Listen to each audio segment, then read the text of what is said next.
لا إله إلا الله محمد رسول الله عليه صلاة الله وآله. Saya dari Bandung. Iya. Ya, halo, jelas? Iya, jelas. Silakan. Mau bertanya, minta diuraikan dengan jelas lagi yang di Fathurabani. Awalnya makom meminta-minta dan sampai ke makom matlubiyah. Mungkin di setiap makom itu ada fase-fase yang harus dijalani dalam pencapaiannya gitu ya. Gitu aja. Iya. Tentang minta-minta. Iya.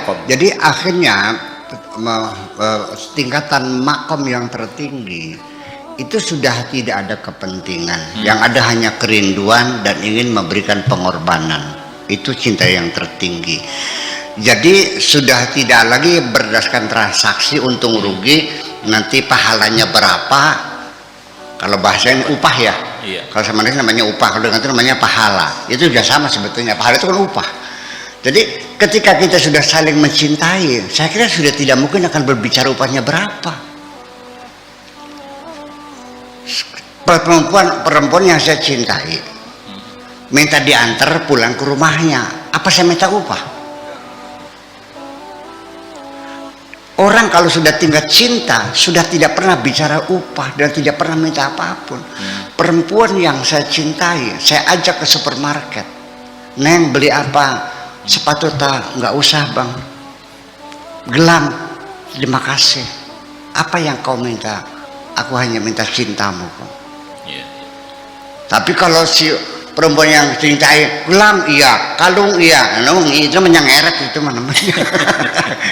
Jadi pada akhirnya ketika kita masih begini, ketika Anda beragama, menjalankan ibadah, ritual-ritual, terus menolong orang, berjuang, bangun masyarakat, tetapi masih ada keinginan imbalan kepada sesama manusia, itu namanya masih orang-orang awam, ya kan?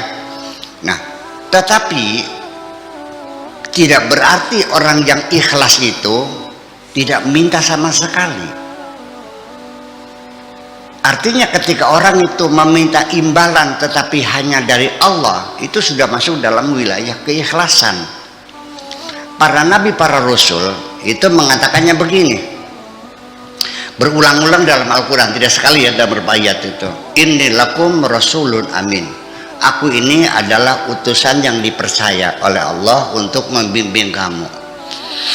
Wa ma fattaqullaha wa ati'un, bertakwalah pada Allah dan ikutilah aku untuk membimbingmu.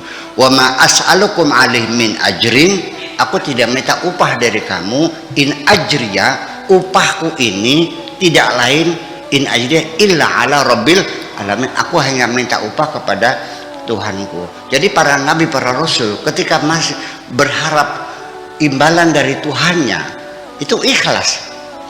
Jadi bukan berarti ikhlas itu tidak minta imbalan. Nah, tetapi kalau saya gimana? Saya merasa malu untuk minta imbalan dari Allah apapun yang saya lakukan. Yang saya belum berbuat apa saja, belum berbuat, belum sholat, belum puasa, belum ngaji, belum apapun, Allah sudah melimpahi kenikmatan yang tak terhingga. Nah, saya saja dengan kebaikan orang tua, ibu terutama yang mengandung saya, melahirkan saya, nyebokin saya, nyusuin saya, menyekolahkan saya, membiayai saya, mungkin nggak ketika ibu menyuruh saya lalu saya mengharap minta imbalan? Itu saja persoalannya.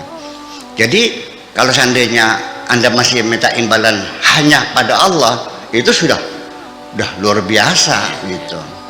Tetapi pada akhirnya orang yang sudah makomnya makom mahabbah, ya tentunya sudah tidak lagi mengharapkan imbalan apapun. Karena yang dicari adalah bagaimana kita menyenangkan Allah, mencari ridha Allah itu adalah menyenangkan Allah. Yang penting Allah senang. Itu saya kira demikian.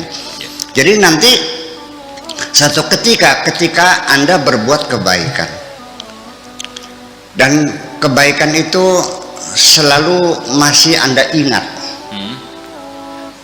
Pak Afkar pernah berbuat baik enggak? Insya Allah. Pernah. Masih ingat nggak? Masih. Semua kebaikan yang masih engkau ingat adalah pertanda kebaikanmu belum diterima oleh Allah Subhanahu wa taala. Makasih itu.